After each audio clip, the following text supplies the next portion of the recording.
जी। Music का एक बंदे की लाइफ में क्या इम्पोर्टेंस है? Sound of nature, any sort of a sound has a rhythm to it. I feel the sort of music sounds that you have brought up with really have an impact on how you choose your life later on. Do you think it is a medicine, free medicine? It changes the tone of your day. It can change the tone of your life also. जब शब्द भी साथ छोड़ दें तब I think संगीत जो है वो हमारे साथ रहता एक इंसान मेरी बात नहीं समझ पा रहा, वो एक गाना समझ रहा है। है। बिल्कुल, एक आंसू टपक जाता है जबकि आप वो भाषा भी नहीं जानते। भाषा भी नहीं समझ तो म्यूजिक में तो इतनी पावर है तो जो आपका कॉन्सेप्ट चल रहा है बैठक्स का, महफिल का, व्हाट्स दैट? कि हजी भी थोड़े अंदर पंजाब वसदा है, जिंदा है भी कि नहीं। तो इसका कॉन्सेप्ट क्या है? इट इज हीलिंग, मेडिटेशन और व्हाट? तो हम उनको एक भाव से उठाकर दूसरे भाव में लेकर अपने साथ जब चलाने लगते हैं और वो हमारे साथ गाने लगते हैं तो that is our moment of truth. It is a stress lever कि आप शायद फ़ोन उठाकर उनको कह सके कि चलो हम कॉफ़ी पीने चलते हैं और गाड़ी में गाने सुनते हैं। को रियलाइज भी नहीं होता लेकिन एक गाना आपके दिल की बात आपके सामने लाके म्यूजिकल इंस्ट्रूमेंट्स हैं ये भी बात करते हैं। मैं ये कहूँगी कि भजन सिर्फ जोड़ता ही नहीं है, भजन तो मेडिकली प्रूवन एक हीलिंग टूल है। की होया मेरे पंजाब में मेरे सोने सुनखे खाब ਨੂੰ ਮਰਦਾਨੇ ਦੇ ਰਬਾਬ ਨੂੰ ਕੀ ਹੋਇਆ पंजाब ਨੂੰ। Hi everyone, welcome to the real room with Pradeep. और आज हम बात करेंगे म्यूजिक, मंत्रास एंड महफिल्स की। Why does a song touch your heart? A mantra calm your mind and a mahfil make you feel connected. Is music just entertainment or can it actually heal? To discuss this beautiful topic, I am delighted to welcome back Nisha Luthra, a poet, a theatre and a film director and holistic healer. So without wasting time, let's welcome Nisha.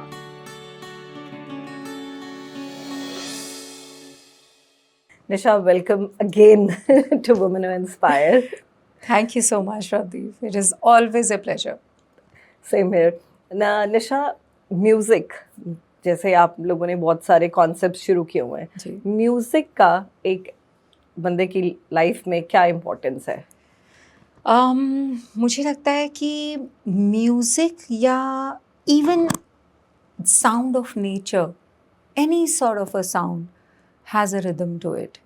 And the moment you are connected to the sound which surrounds you is the very important factor where it changes the rhythm of your day.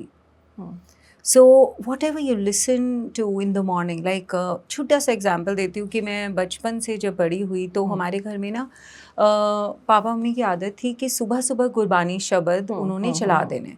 तो हम ना we woke up to them and that sound, that voice is so much deep into our heads that I started going to gurdwaras to listen to that sound again. शब्द कीर्तन इतना ज़्यादा वो assimilate हो गया मेरी upbringing में कि now also I have constructed my house near Nada Sahib and so how that sound grew with me in my growing up years. I feel the sort of music sounds that you have brought up with really have an impact on how you choose your life later on. बहुत गहरा impact है। जैसे हम अपने mood swings भी देखते हैं, खुश होते हैं तब हम म्यूजिक लगाते हैं, उस तरीके का म्यूजिक लगाते हैं, दुखी होते हैं तब लगाते हैं। तो म्यूजिक का कनेक्शन कहीं ना कहीं हमारे मूड, मतलब it is, do you think it is a medicine, free medicine? Exactly, it is a medicine. It changes the tone of your day. It can change the tone of your life also. Sometimes when words cease to come on surface, कई बार आप इतनी मेडल्ड up होते हैं emotion से कि शब्द भी साथ छोड़ देते हैं। उस वक्त म्यूज़िक, कोई एक गाना, कोई ऐसे बोल, कोई ऐसे लिरिक्स आपके कानों में पड़ते हैं जो आपके हार्ट को एक आपके दिल को इतनी गहरी हीलिंग देके जाते हैं कि जब शब्द भी साथ छोड़ दें तब आई थिंक संगीत जो है वो हमारे साथ रहता है। ऐसे कोई बहुत से गाने होते हैं हमारे अपने मूड के हिसाब से जो समटाइम्स हमें भी ये फील होता है कि ये गाना मेरी सिचुएशन के हिसाब से बिल्कुल अप्रोप्रिएट है। जो बंदा एक इंसान मेरी बात नहीं समझ पा रहा वो एक गाना समझ रहा है। बिल्कुल बिल्कुल। सो हाउ हमें कैसे पता लगता है कि ये चीज़ें कैसे हो रही है? तभी कहा जाता है कि जो आप लिखें वो पढ़ने लायक हो और जो आप पढ़ें वो लिखने लायक हो। तो जितने भी सॉन्ग राइटर्स हैं, लिरिसिस्ट हैं, they are also human beings. That is why they say they also go through different emotions. तभी जावेद अख्तर साहब का भी एक इंटरव्यू में मैंने सुना था कि अगर आपका लिखा हुआ आपकी आंखों में आंसू नहीं उतार रहा या आपको खुशी नहीं दे रहा, दैट मीन्स कि आपकी लिखावट में कहीं ना कहीं कुछ ना कुछ कमी है। तो अगर आपके शब्द किसी भाव से निकले हैं और वो कागज़ पर उतरे हैं और वो कंपोज़र ने उसको म्यूज़िक में, संगीत में बांध दिया है और वो फिर हमारे तक पहुंच रहे हैं, तो वो हमारी भी इमोशन के साथ जुड़ेंगे। तो मुझे लगता है कि म्यूज़िक तो एक ऐसी भाषा है जो वर्ल्ड में, अगर आप अरेबिक सॉन्ग भी सुने, यू वुड इवन ऑपरा, आप नहीं समझ पाते कि वो क्या कह रहे हैं, लेकिन आपको उनका भाव समझ आता है और आपके आंखों से एक आंसू टपक जाता है, जबकि आप वो भाषा भी नहीं जानते। तो म्यूज़िक में तो इतनी पावर है। तो जो आपका कॉन्सेप्ट चल रहा है बैठक्स का, महफिल का, what's that? So House of Happiness is my company where my co-founder is a psychotherapist. He's in New York, Dr. Glenville Ashby. We have a modality called Chetana Synthesis, which we have developed. So उसकी 4 pillars हैं उसमें. One is through your breath, we heal you. Then through your body language, movement, we heal you. Third is the psychotherapy and psychodrama practices and tools. And fourth is music, Sangeet. So fourth, under the fourth pillar, these baithaks, these sandhyas, these mehfils are being organized. So Alliance France में हमने की Love in the Time of War. उसमें हमने गज़लों के through, शायरी के through audience को उस भाव से बांध लिया और कुछ ऐसा समा बंधा कि कुछ 250 लोग हमारे साथ एक ही सुर में गाना गा रहे थे, कुछ रो रहे थे, कुछ हंस रहे थे। उसकी पहले हमने लेक क्लब में रेजिलियंस पे बात की, तो सारी बैठक रेजिलियंस के गानों से भरी हुई थी, जोश था उनमें, शायरी भी वैसी ही थी। अभी हाल ही में हमने द पंजाब प्रोजेक्ट किया, जो कि शुरुआत थी कि किस तरह मिट्टी पंजाब कि आपसे सवाल कर रही थी कि हजी भी थोड़े अंदर पंजाब वसदा है, जिंदा है भी कि नहीं। ते असी गुरबानी से हमारी शुरुआत हुई, फिर गुरबानी से हमने नाम का जाप किया, नाम के जाप के बाद हम इश्क के पंजाब में आए जहाँ हमने हीर भी गाई, उसके बाद हम सूफ़ी पंजाब में आए जहाँ हमने बुल्ले शाह गाया, फिर हमने उसके बाद हम महाराजा रंजीत सिंह के वैलर पे बात हुई। तो इसी तरह से एक कहानी बुनी गई जिसमें पंजाब की कहानी मिट्टी के ज़रिए हम लोग दर्शा रहे थे। एक एक इंसान जो वहाँ बैठे थे उन्होंने ये सारे भाव हमारे साथ जिए और उसके बाद इतना खूबसूरत रिव्यू था उस प्रोग्राम का कि शायद अब हम पटियाला भी जाएंगे, पटियाला लेके जा रहे हैं द पंजाब प्रोजेक्ट। तो it is a part of healing. Basic what is, अगर आप ये बैठक्स करा रहे हैं, महफिल्स करा रहे हैं, तो इसका कॉन्सेप्ट क्या है? इट इज हीलिंग, मेडिटेशन और what? So the concept is through music, how do you connect and create a sense of belongingness? Okay. What is your inner weather? Like I can read vibe, energy and body language. So मुझे तो कमरे में अपने audience का भाव जो है वो ऐसे जैसे स्पॉन्ज की तरह वो मेरे पास आ जाता है। तो उसको उस भाव से उस ऑडियंस को निकाल के हमको कहाँ छोड़ना है, वो हमारी एक जर्नी होती है। तो हम उनको एक भाव से उठाकर दूसरे भाव में लेकर अपने साथ जब चलाने लगते हैं और वो हमारे साथ गाने लगते हैं, तो that is our moment of truth कि हाँ, अब वो जिस भी स्टेट में उन्होंने यहाँ एंटर किया, now they are leaving with a sense of happiness, joy, catharsis. So do you think कि इतने stressful atmosphere में it is a stress reliever? Of course it is because अब देखिए कनेक्ट तो बहुत ज़्यादा हो गया है हमारी यंग जनरेशन का, पर उतनी ही लोनलीनेस भी है, हाँ. क्योंकि आपके ढेरों फेसबुक और इंस्टाग्राम पे फ्रेंड्स हैं, लेकिन शायद एक शाम जब आप उदास होते हैं, आपके पास एक फ़ोन नंबर नहीं होता कि आप शायद फ़ोन उठाकर उनको कह सके कि चलो हम कॉफ़ी पीने चलते हैं और गाड़ी में गाने सुनते हैं। तो ये जो सेंस ऑफ कनेक्टिविटी है, बैठक महफिल्स का एक ये भी कंटेंट रहता है कि हम उस सेंस ऑफ बिलोंगिंगनेस को कम्युनिटी में चेंज करें और एक कम्युनिटी हीलिंग करें। जैसे अब एक छोटा सा एग्जांपल है कि पीड़ा नू मैं सीने लावा फिर भी हंस दी जावा, ये जो एक गाना है ये एक एंथम था। जैसे ही ये अबिदा प्रवीण जी ने गाया, एक सूफी एंथम था for every woman who was thinking, who was not consistent in her life, which who was going through something. ये गाना सुनते ही आपके अंदर एक अलग ही एनर्जी जो है वो भर जाती है। इस गाने ने बहुत लोगों को बहुत सारी सेंस ऑफ इनकरेजमेंट दी है। जैसे एक भागती दौड़ती ज़िंदगी में अगर रेडियो में कहीं एक गाना ऐसा चल जाए जो कुछ ये कहता हो कि दिल ढूंढता है फिर वही फुर्सत के रात दिन, कई बार आप कह नहीं पाते हैं, आपको रियलाइज भी नहीं होता, लेकिन एक गाना आपके दिल की बात आपके सामने ला के सामने। निशा, बहुत चीज़ें आजकल आ रही हैं, आगे सोशल मीडिया भी है। सोशल मीडिया के एक तो हम सोशल मीडिया पे सब स्क्रॉल करते हैं, उसके अलावा वहाँ पे हमें सुकून नहीं मिलता, हम स्क्रॉल ज़रूर करते हैं। अब उसके अलावा बहुत सारी चीज़ें आ गई, जैसे मंत्र चैंटिंग होती है आजकल, मैंने देखा योगा आ गया, मेडिटेशन आ गया, म्यूज़िक की भी ऐसी बहुत सारे फॉर्म्स हैं जिससे हीलिंग, स्ट्रेस रिलीव सब कुछ होता है जी। तो ये कहाँ कोरिलेट करता है और सबसे ज़्यादा इफेक्टिव क्या चीज़ है? See, the Indian culture is very deeply rooted in our Vedas, where all these mantras, bhajans, sitting together and taking the name of your Almighty was not only the worship, it was also the sense of being together as a community. तो हमारे पूर्वज जब भजन का जो कीर्तन का जो हमारा एक जिसे कहते हैं एक संस्कार रहा है, शुरू से बचपन से हमने देखा है कि प्रभात फेरी हो रही है, गुरुद्वारे में शाम को शबद कीर्तन हो रहा है, मंदिरों में कीर्तन हो रहे हैं, लेडीज मिलकर कीर्तन कर रही हैं।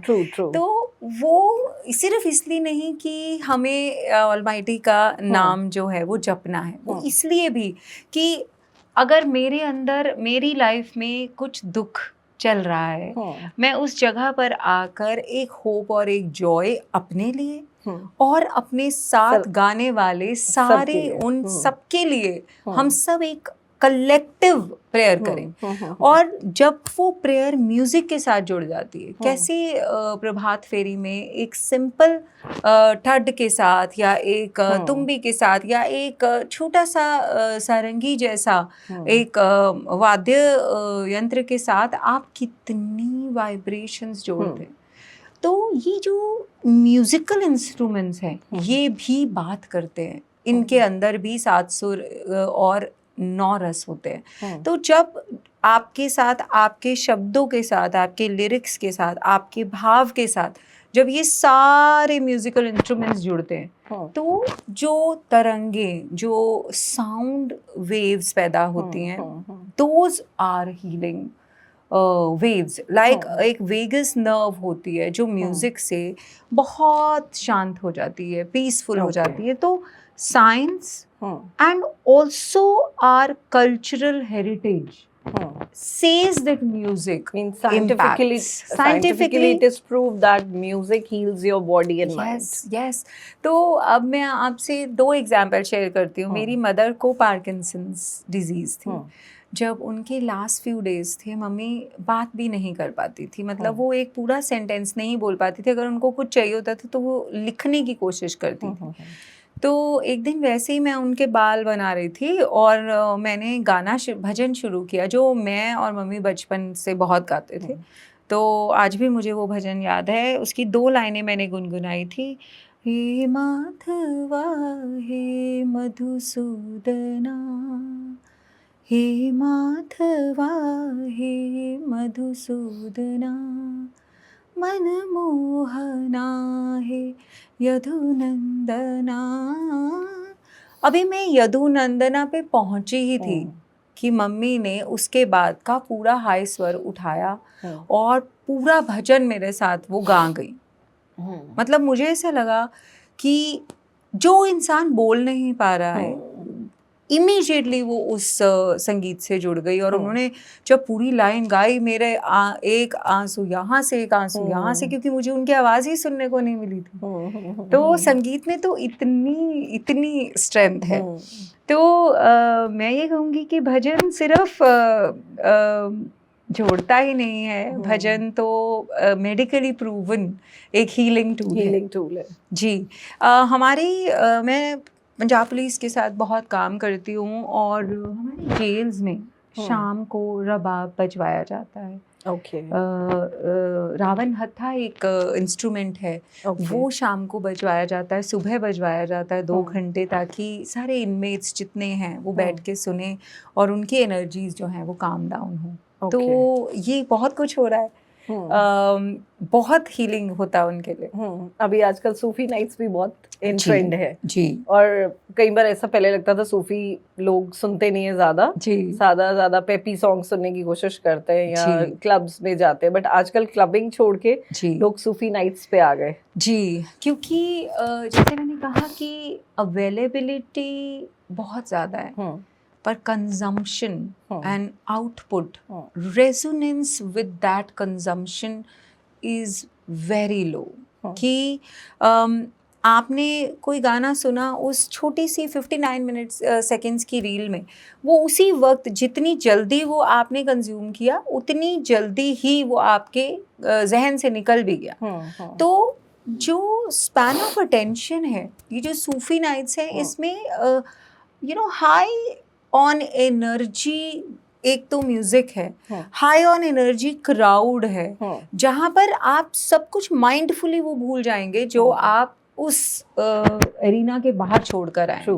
वहाँ माइंडफुली, पर्पसफुली वहाँ होना ही एक अपने आप में मेडिटेशन है, क्योंकि सेंस ऑफ प्रेजेंस ही गायब हो चुका है कम्युनिटी से।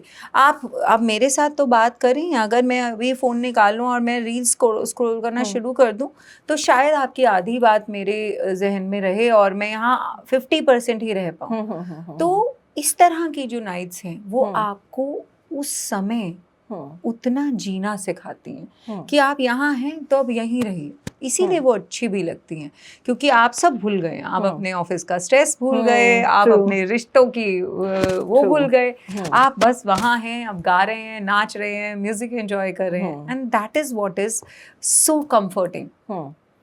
अब जैसे आपकी सूफी नाइट्स होते हैं या कोई महफिल्स हैं, वो और जो कॉन्सर्ट्स होते हैं उनमें क्या डिफरेंस है? So concert is performative. Like a set of a group of musicians, they are performing for you for entertainment on stage. Audience is also performing. Okay. अगर मैंने ये गाना गाया कि आज जाने की जिद ना करो, तो अगली लाइन में वो पूरा ऑडियंस हमारे साथ गाएंगे। तो we are not performing, we are not performing for entertainment, we are here to have the audience come and resonate with us, every feeling that we are going through. So you are also performing, and when you are performing, आपका गला, आपकी आवाज, आपकी body language, आपकी rhythm, आपकी movement, आप सब पूरे के पूरे इन्वॉल्व हैं। सो बैठक में और कॉन्सर्ट में ये फर्क है। तो आपको लगता है कि जब यहाँ पे आते हैं तो यहाँ पे एक फ्रेंडली बॉन्ड भी बनता है उनका? बिल्कुल, कि मेरी भी एक प्रॉब्लम है, आपकी भी प्रॉब्लम है, और हम एक कहीं ना कहीं कनेक्शंस जुड़ जाते हैं कि हाँ मेरी ये कॉमन, हमें प्रॉब्लम कॉमन लग रही है प्रॉब्लम। मैं आपसे एक रीसेंट एग्जांपल शेयर करती हूँ कि हम अलायंस फ्रांस में थे और हमारी महफिल लगी हुई थी और सामने मतलब इतना रश था कि स्टेज पर भी लोग बैठे हुए थे। हम थोड़ा सा अप स्टेज था, स्टेज के आगे भी लोग बैठे, आगे बिल्कुल ऐसे बैठकर हम और खड़े भी हुए। तो हमने गुलों में रंग भरे बादलों बाहर चले ये गज़ल शुरू करी और बिल्कुल मेरे सामने एक सरदार साहब बैठे थे। उन्होंने पूरी उर्दू शायराना तरीके से ये हमारे साथ गाया और बिल्कुल उनके साथ में एक फ्रेंच लड़की बैठी थी। वो क्योंकि उनके यहाँ से आंसू गिर रहे थे ये गाते हुए, उनकी कुछ मेमोरीज होंगी इस गज़ल के साथ, क्योंकि ये गज़ल सिर्फ आशिकाना नहीं है, ये गज़ल सिर्फ प्यार मोहब्बत इश्क नहीं बयां करती, बहुत वादियों के उस पार की कनेक्शन भी बयां करती है। तो वो she held his hand, that young girl, when that old chap was crying, but they both were swinging to the same music, they both were going through the same emotion. So ऐसे बहुत सारी चीज़ें देखने को मिलती हैं magical. तो ये लोग बार बार कनेक्ट करते हैं एक दूसरे के साथ? उस समय तो ज़रूर कनेक्शन बनता है। अब वहाँ से बाहर निकलकर वो उस कनेक्शन को कितना निभा पाते हैं मुझे नहीं पता, लेकिन to start the dialogue in that space at that time, to feel that connect is precious. That's what we do with our music, sandhyas, baithaks, mehfil, whatever you call them. So अब ये start कैसे हुआ, आपने क्या सोच के start किया इसे? So it was all because मैं पिछले कई साल से मेंटल हेल्थ में काम करती हूँ, परफॉर्मिंग आर्ट्स में काम करती हूँ। तो म्यूजिशियंस जो हैं, लाइव म्यूज़िक जो है मेरी किसी भी प्ले प्रोडक्शन का, फिल्म का भी बहुत ही इंटेग्रल पार्ट होता है। तो पहले मैं काम करती हूँ म्यूज़िक पे, उसके बाद मैं काम करती हूँ एक्टिंग पे। और क्योंकि म्यूज़िक इमोशन को स्ट्रेंथन करता है, तो मुझे शुरू से ये लगता था कि म्यूज़िक हीलिंग में भी एक बहुत बड़ा टूल बन सकता है। दैट इज़ हाउ अब हम एक किताब लिख रहे हैं, मैं और डॉक्टर ग्लेनविल, उसमें ये सारी चीज़ें एक्सप्लेन की जाएंगी कि how music changes the tone of your day. अभी आपकी एनर्जी थोड़ी अगर डाउन हो, आप गाड़ी में बैठें, आप एक हाई म्यूजिक चलाएं जिसमें कि पूरी आपकी एनर्जी लग जाए। ऐसा बहुत बार होता है कि जब मैं बिल्कुल लो फील करती हूँ, मैं बहुत हाई एनर्जी म्यूजिक सुनती हूँ और अकेले गाड़ी में डांस करती हूँ और जोर से उसको गाती हूँ, तो मैं सब कुछ हो जाता है। This is absolutely right. जी निशा, आपके हिसाब से म्यूजिक इज लग्जरी और इमोशनल नेसेसिटी आज की टाइम में? आज के टाइम में म्यूज़िक नेसेसिटी भी है और लग्जरी भी है, बिकॉज इमोशनल नेसेसिटी इसलिए है क्योंकि as easy and cheap as it sounds, that in the morning when you're brushing your teeth, there is a rhythm in that also. The moment you open the tap, there is a rhythm in the waterfall also. वो basic necessity तब बन जाता है जब बाहर, आपके bathroom के बाहर इतना स्ट्रॉम चल रहा हो कि रिश्तों का एक शोर हो, शोरगुल हो, उस वक्त वो ब्रश की आवाज़ और वो पानी की आवाज़ आप और तेज़ कर देते हैं। आप तेज़ी से ब्रश करने लगते हैं ताकि इसकी आवाज़ या पानी की आवाज़ मुझे वो बाहर चिल्लाते हुए इंसान की आवाज़ को दबा सके। तो जब हम इन आवाज़ों से उस शोरोगुल को बंद करना चाहते हैं, तो वो बन जाती है हमारी emotional necessity. When we choose music to find ourselves, to redirect ourselves, our emotional truth, then it becomes a luxury because we are choosing to do that.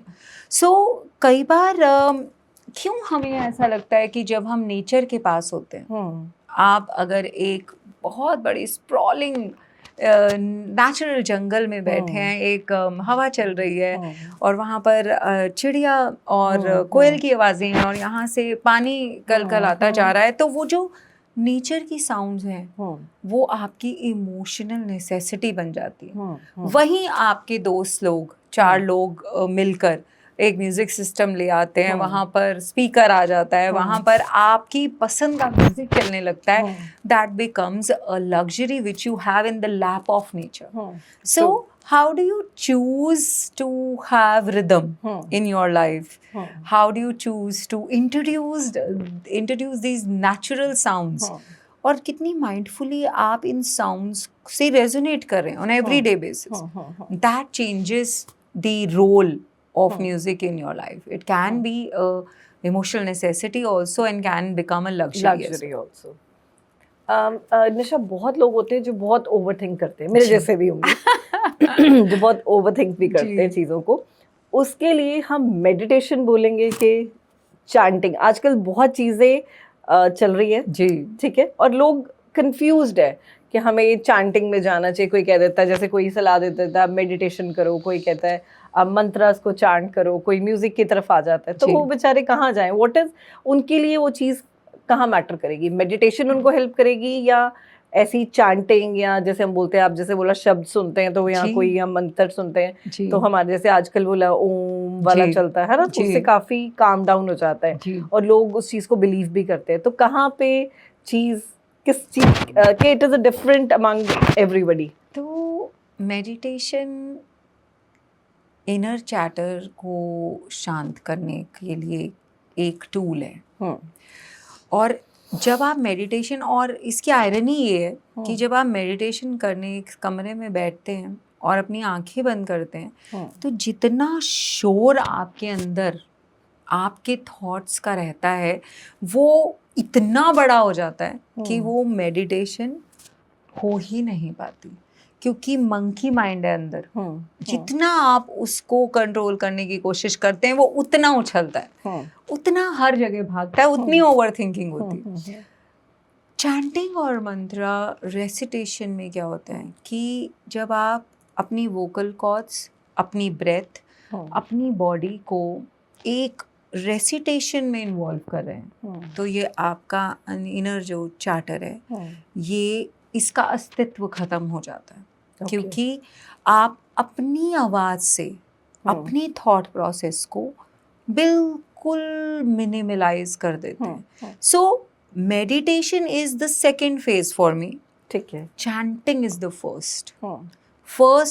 अब आप कहेंगे कि हम अब इतनी अग्रेसिव एनर्जी है आजकल के टीनेजर की, और मैं बहुत सारे यंग बच्चों के साथ काम करती हूँ, कॉलेज गोइंग बच्चों के साथ काम करती हूँ। तो हम रूम में एंटर करते ही सबसे पहले हम उनको बॉडी शेक करवाने के बाद उनको उस कमरे में लाने के लिए, उनके उस मंकी माइंड से निकालने के लिए सबसे पहले ओम का जाप करते हैं। उनके टीचर्स एकदम हैरान हो जाते हैं कि हमारे बच्चे ओम का जाप कैसे करेंगे, मॉडर्न स्कूल के बच्चे हैं, इतनी इनके पास टेक्नोलॉजी, ओम क्यों कहेंगे? और with in 1 minute of our entry into that room, the energy of that room changes.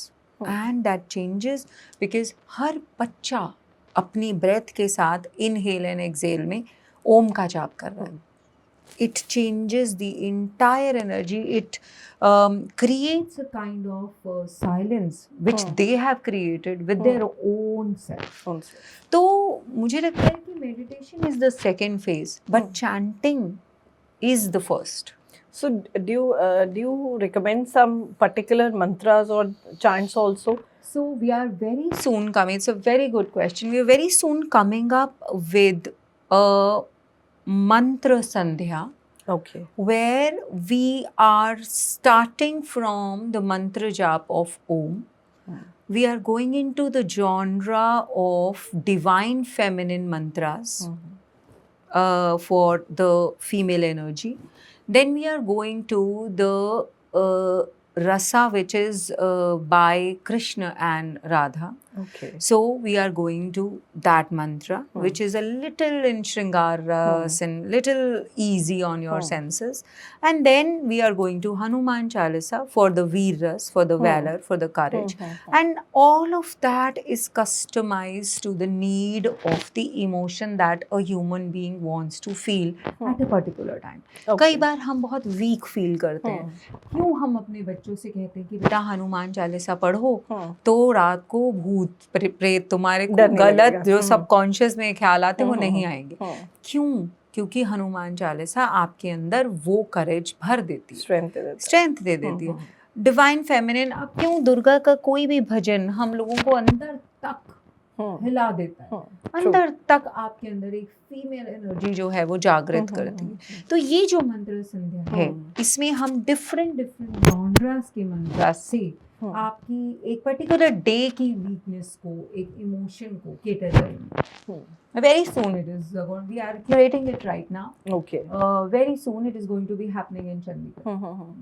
So sometimes there are a lot of stress, anxieties, but लोगों को पता ही नहीं लगता हम करें क्या, वो scroll जरूर कर रहे होते हैं। तो how to redirect them to right, redirection is so important because sometimes you are taking a walk in the park.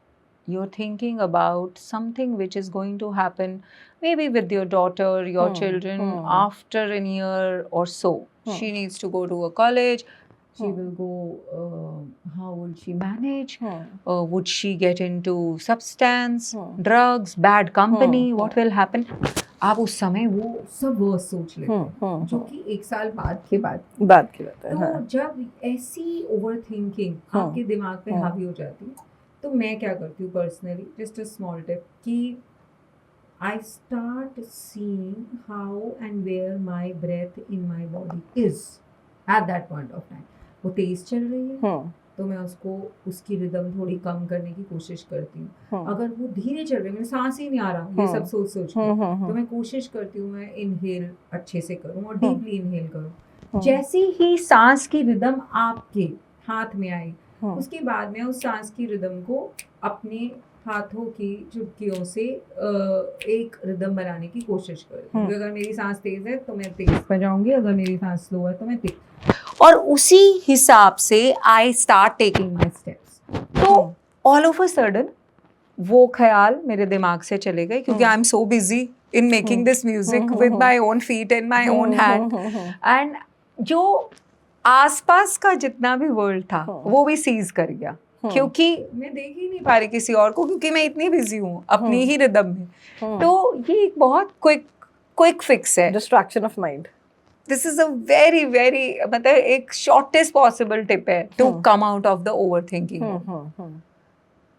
तो और उसके बाद जब आप चैंटिंग शुरू करते हैं, आप सिर्फ ओम कहिए या सतनाम श्री वाहे गुरु कहिए about for 10-20 times. Any mantra, whatever you want. Whatever you And feel like. You will feel that you're coming back in that time, in that presence, in that garden, and now you can stop and smell the rose. So all this really matters in life.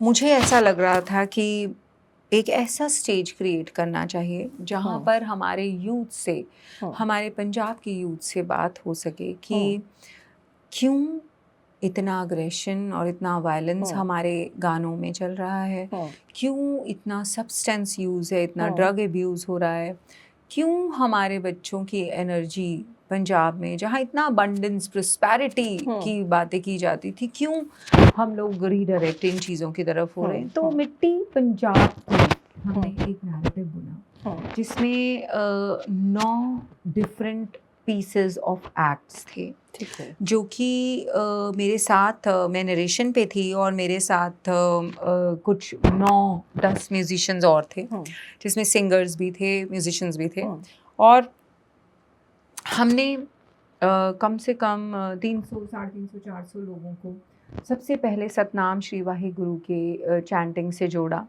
जब वो सब हमारे पास उस कमरे में present होने लगे, तो हमने धीरे धीरे एक सवाल किया कि क्या आज भी हीर उसी तरह से रांझे को ढूंढती है, क्या आज भी कोई सस्सी रेगिस्तान पार करती है।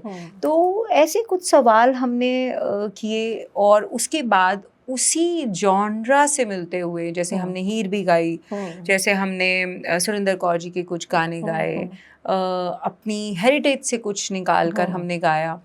How this narration, the question was strengthened by the music, followed music. How the dramatic interpretation, in the musical interpretation, became so big that people who were sitting, governor साहब बैठे थे पंजाब के, उन्होंने बाद में कहा कि मैं इतना खो गया कि मैं 20-25 मिनट आज मुझे यहाँ रहना था, पर मैं आज भी देखो मैं 2.25 घंटे से यही सोच रहा हूँ कि कितनी खूबसूरती से इन्होंने पंजाब के यूथ को पंजाब से जोड़ने की ये मुहिम जो है वो शुरू की। तो कई बार एक सिंपल म्यूजिकल आपको बहुत सारे आपके अंदर सवाल जो है वो जागृत कर देता है, और आपको एक it leaves you with a very profound food for thought. So Punjab project is something like that. And आपके प्लेटफॉर्म के ज़रिए हम एक यही हमारी इल्तिजा है कि पंजाब प्रोजेक्ट को ज़्यादा से ज़्यादा यूथ तक पहुंचाया जाए, और अपनी सभ्यता से, अपने संगीत से उनको जोड़ा जाए, ताकि अगर एक 19 साल का संगीतकार मेरे यहाँ पर बांसुरी बजा रहा है, फोक म्यूजिक इंस्ट्रूमेंट्स बजा रहा है, तो वो है पंजाब का यूथ, ना कि वो जो सारा दिन बैठकर सिर्फ कुछ फूक रहे हैं। तो मुझे लगता है कि पंजाब बहुत अबंडेंट है, प्रोस्पेरिटी है इस लैंड में, तो उसको बस याद कराना है। तो आपको लगता है जो आज का पंजाब का जो म्यूजिक, जो पंजाब में आजकल म्यूजिक चल रहा है, गोलियों पे, नशों पे, इसने काफ़ी चीज़ें खराब कर दी? जी, मेरी एक नरेशन शुरू होती थी कहानी के तौर पर इस तरह की होया मेरे पंजाब नू, मेरे सोने सुनखे खाब नू, मर्दाने दे रबाब नू, की होया पंजाब नू। ਜਿਹੜੇ ਨੀਲੇ ਪੀਲੇ ਤੇ ਸੁਰਖ ਰੰਗ ਮੇਰੇ ਪੰਜਾਬ ਦੇ ਹੁੰਦੇ ਸੀ, ਕਿਹੜੇ ਮਾੜੇ ਹੀਲੇ ਹੋ ਗਏ ਕਿ ਸਾਰੇ ਸਾਡੇ ਸਭ ਦੇ ਰੰਗ ਨੀਲੇ ਹੋ ਗਏ।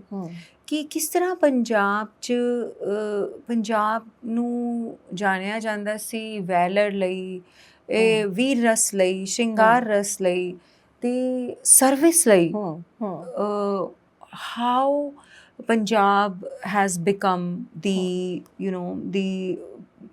main focal point of nasha, drug abuse, terrorism, aggression।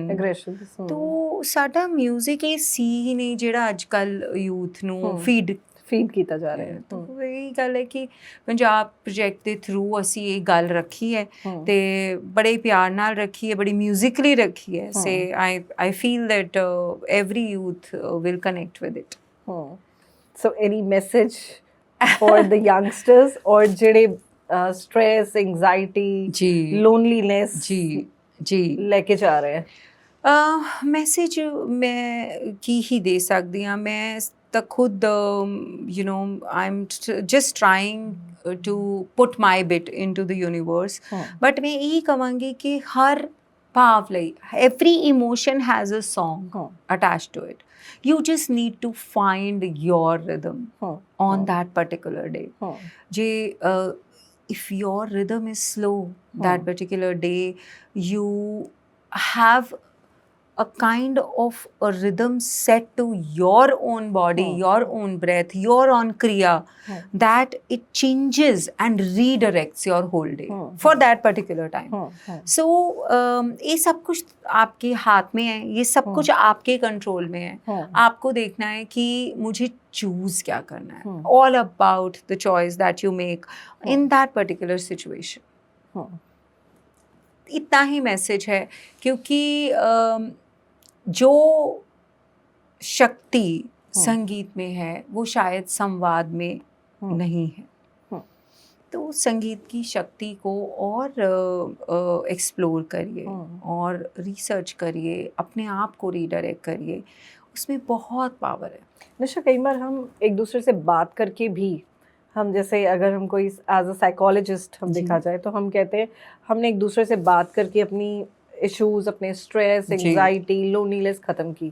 तो आपको लगता है बात करना और एक म्यूजिक की तरफ जाना, दोनों में क्या डिफरेंस है? कि बात करना इज मोर इफेक्टिव और लिसनिंग टू द म्यूजिक, या अपने आप को काम डाउन करना? क्योंकि हो सकता है कि मेरे पास इंस्टेंटली बात करने के लिए कोई हो भी ना। जी जी जी, वही डिपेंड करता है कि what is the set of infrastructure and tools that you have around you. You just have to find that tool. If there is someone you can talk to, go and have that communication, that conversation. If you don't have anyone else, just stand in the kitchen, put on some good music, dance to those tunes, sing to the loudest. If you're in car, sing to the loudest. उसका volume का button थोड़ा बढ़ाइए. कोई भी नहीं है, अपने आप से बात करिए, अपनी ही धुन में गाइए, अपनी ही धुन में नाचिए. उसके लिए आपको किसी की भी जरूरत नहीं है. उसमें सिर्फ आपको ये चूज करना है कि ये दिन मैंने बैठ के अकेले कॉफी पीकर एक आंसू बहाकर ये दिन निकालना है, या मैंने अपनी रिदम पे अपने म्यूजिक पर डांस करते हुए ये रेसिपी आज मैंने ट्राई करनी है और ये मैंने बैठ के खाना है. सेल्फ रियलाइजेशन होनी भी बहुत जरूरी है. तो डिपेंड करता है कि कौन से टूल्स आपके पास है. Thank you, Nisha. Thank you so much for sharing a lovely insight with us. Thank you so much. Thank you, Prabdeep. Thank you for creating these platforms because these are so important. Sometimes पता नहीं आपकी किस podcast के जरिए, किस बात के जरिए, किसकी जिंदगी उस दिन बदल जाए. तो शुक्रिया आपकी एफर्ट का. Thank you. Thank you. And to everyone watching, if you like this video, if you like this conversation, do subscribe my YouTube channel, The Real Room with Prabdeep. See you in the next video. Till then, take care. Bye-bye.